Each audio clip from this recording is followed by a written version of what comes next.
Okay, so for today, try natin mag-solve ng isang problem about induction motors. So a 4-pole induction motor running with 5% slip is supplied by a 60 Hz synchronous generator. Determine the speed of the motor. So first, sulat muna natin yung mga given, no? So meron tayong number of pole na 4. So P is equal to 4. And meron tayong slip na 5%. So S is equal to 5%. Frequency natin, meron tayong 60 Hz. So F is equal to 60 Hz. So ngayon, ang hinahanap natin is yung speed daw ng motor.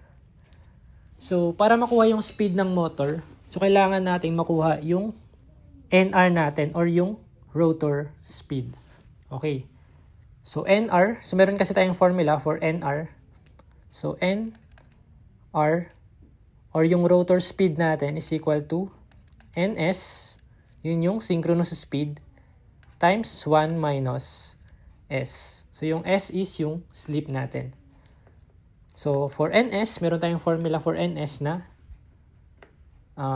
NS is equal to 120F over P. Wherein yung F natin yung frequency and P is yung number of poles natin. So NS, pwede na nating palitan ng 120F over P times 1 minus S. So next, try nating i-substitute yung mga values natin. So 120, frequency natin 60, over P 4, and 1 minus S. So 0.05. Okay, so since meron na tayo lahat nung given natin, no? So pwede na natin makuha yung NR natin. So solving for the speed of the rotor.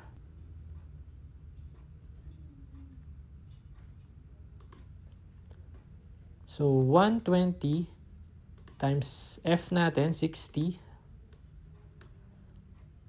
divided by 4, times 1 minus 0.05. Okay, so ang sagot is 1,710 RPM. Okay, so NR is 1,710 RPM. Okay, so ang sagot natin for this problem is letter B.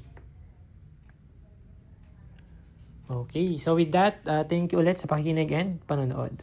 Bye guys!